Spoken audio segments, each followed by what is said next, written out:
goal, goal, goal. So, you want to know about the word goal, right?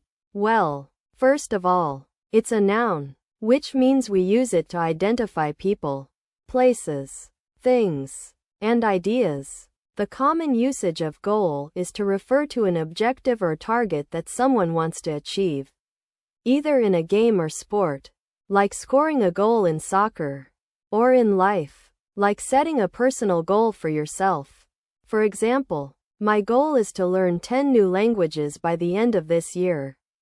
In general, when we use goal, we're thinking about what we want to accomplish or achieve, and it's often something specific and measurable that we can work towards. One special note about using goal is that it's often used in a context where there's some sense of challenge or competition involved, whether it's competing against others or just pushing yourself to be better. Here are 3 practical example sentences using the word goal, along with a brief context explanation for each. In a formal setting, such as a job interview or a presentation, you might say, "Our primary goal in establishing this new department is to increase productivity by at least 20% within the next 6 months." This sentence uses the word goal to convey a specific, measurable objective that has been set for the organization. The context here is professional and serious, with a focus on achieving tangible results. In a casual conversation with a friend or colleague, you might say, "My goal for this weekend is to finally finish that novel I've been putting off for weeks."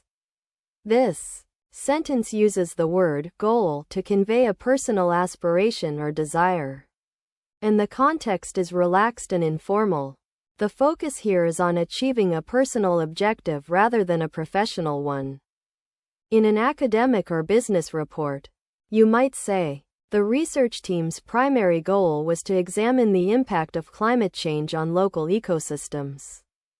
This sentence uses the word goal to describe the purpose or objective of a scientific study or project. The context here is formal and analytical, with a focus on understanding and describing complex phenomena. So you want to know what this thing is that people often talk about? Okay, let me explain. Imagine something that you're trying to achieve or accomplish in your life. Whether it's related to work, education, health, or just personal growth, this idea is like a target or an objective that you have in mind, and it gives you direction and motivation to move forward. It's like a roadmap that helps you stay focused on what you want to do. And it can be anything from learning a new skill to running a marathon. Some people also call it an aspiration or a target. But the main idea is that it's something you're working towards, and it helps you make progress and feel more accomplished. Does that make sense? Grant, grant, grant. The word grant is a very versatile term that can be used in different ways depending on the context. As a verb, it means to give someone permission or authority to do something, such as the school granted me a day off for my birthday. Alternatively, when talking about money, grant is a noun that refers to a sum of money given by a government or organization for a specific purpose. Like the university received a large grant to build a new research center. In both cases, the word has a sense of approval or permission.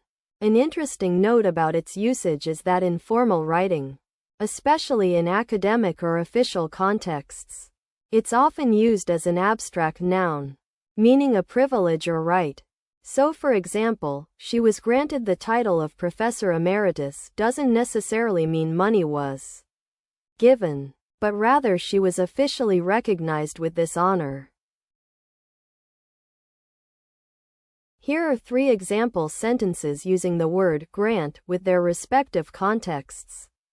At the university's annual gala, the esteemed professor of physics stood up to thank the wealthy alumnus who had recently granted him a substantial research grant, allowing his team to explore innovative solutions to some of humanity's most pressing energy crises.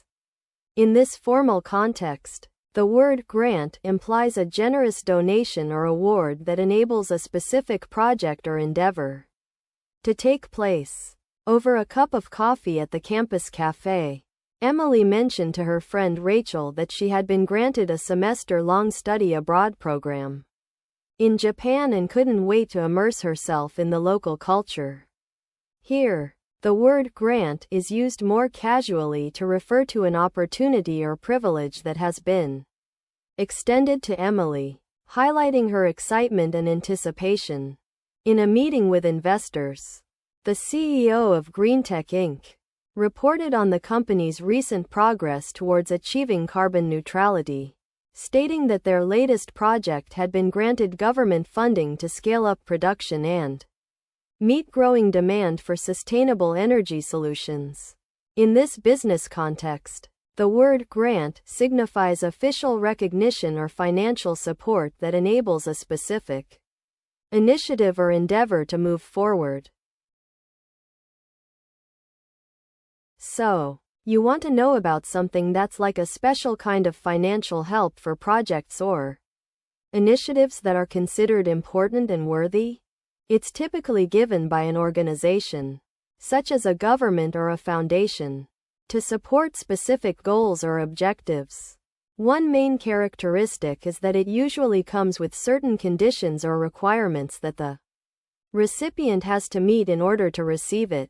Similar concepts might be called funding, scholarship, or even aid, and they all generally refer to financial assistance for a particular purpose.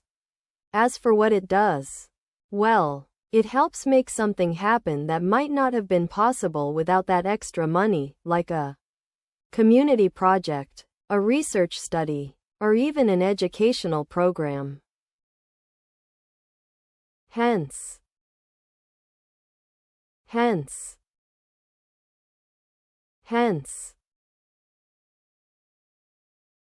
So, you want to know about the word hence? Well, it's a pretty useful word in English, especially when we're talking about relationships between ideas or events. As it's part of speech, hence is an adverb, which means it modifies verbs, adjectives, or other adverbs commonly used at the beginning or end of a sentence. Hence indicates that what follows is a consequence or result of something mentioned earlier. For example, the park was closed due to heavy rain. Hence, we had to go to the movies instead. In this case, hence shows us why we ended up at the movies, because the park was closed.